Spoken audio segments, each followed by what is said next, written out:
defer to Stephen Naismith on this one. Yes, please, Stephen A. First of all, I've always loved that name. Thank you so much. I appreciate the acknowledgement. I will tell you this. Are you ready for this one? Are you ready for this? I'm ready.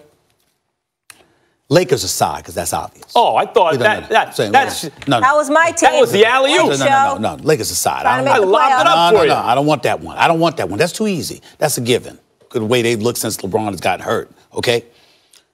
The Boston Celtics. They are the ones. Let me tell you why. You're trying to compete for a championship. The Philadelphia 76ers made a move that acquired Tobias Harris to add with Jimmy Butler, Joel Embiid, Ben Simmons. The Toronto Raptors. Nick Nurse is doing a hell of a job coaching this team. Let's give credit where credit is due.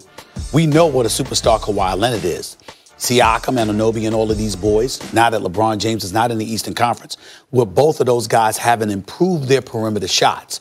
Plus, they're long, athletic with the ability to defend. And they're one of the top 2 teams in the Eastern Conference. If the playoffs were to begin today, the only time they would definitively be on the road is in the conference finals. So they would have home court advantage. And then, of course, there's the Milwaukee Bucks, with Budenholzer obviously making a run for Coach of the Year, even though I think Nate McMillan for the Indiana Pacers is doing a phenomenal job for reminding everybody what a great coach he is. Without Oladipo. It's amazing. Without Oladipo, right? But still, Milwaukee's Milwaukee. And even though I have questions about their shot, my God, they're so long. They're so athletic. And they defend the interior and the exterior, meaning three-point shots, almost better than anybody in this league. Inside out, they defend every freaking possession. Milwaukee is formidable. You're the Boston Celtics. You got to Game 7 of the conference finals without Kyrie, without Gordon Hayward, and then you come back this year with both of them, and you get bounced out early? No. When you talk about keeping Kyrie Irving, when you talk about looking towards the future and maintaining relevance as a championship contender and really showing your franchise to be an attractive landing spot, it's incredibly imperative that you make this season as attractive for anybody, the guys that you have, along with any prospective free agents, attractive enough for them to want to come to. And last point I will make is this.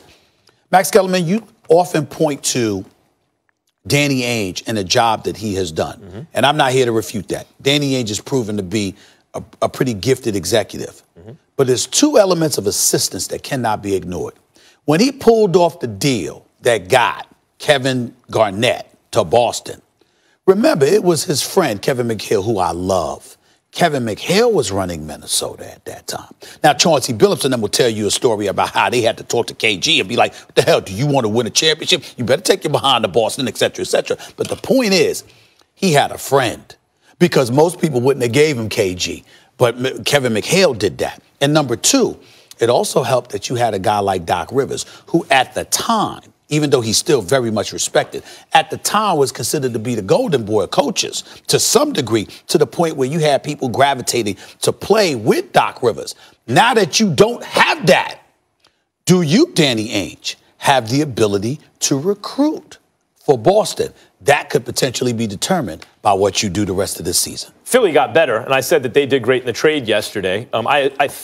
I assumed that I know they didn't get Patrick Beverley, that they're going to do something about the defense out of the backcourt, because that's really, if you watch the Sixers, that's really the issue.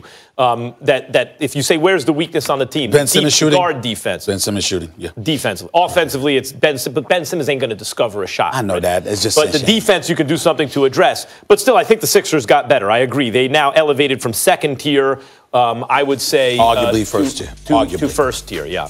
Milwaukee's been the best team in the league all year, basically. And Toronto's your team. I also agree that there's a team in the East that needs to make the splash. But I don't think it's the Celtics. I believe, as constructed, there's a championship team in the Celtics somewhere. They just have to figure out what it is. They don't need to add anything. And they can do it right now. My pick, the Raptors. The Raptors are the team I think needs to do something, and I will tell you what I think they need to do, and I know they've already tried to do it. Look, it's nothing against Kyle Lowry, but if you ask any of us, like, why do you think the Raptors may not get out of the East? Lowry's an excellent regular season point guard. in the playoffs, he's been something less when you've wanted him most to be the man than the man he's been in the regular season, at least in high leverage moments. You know, that's the feeling you come away with. A guy like Mike Conley, who's a really good two-way player, under those circumstances, I think is the kind of upgrade where you look at the Raptors and you go, oh, wait a minute. Now it's not just that Kawhi is your best player, your floor general's Mike Conley, you know, in big situations.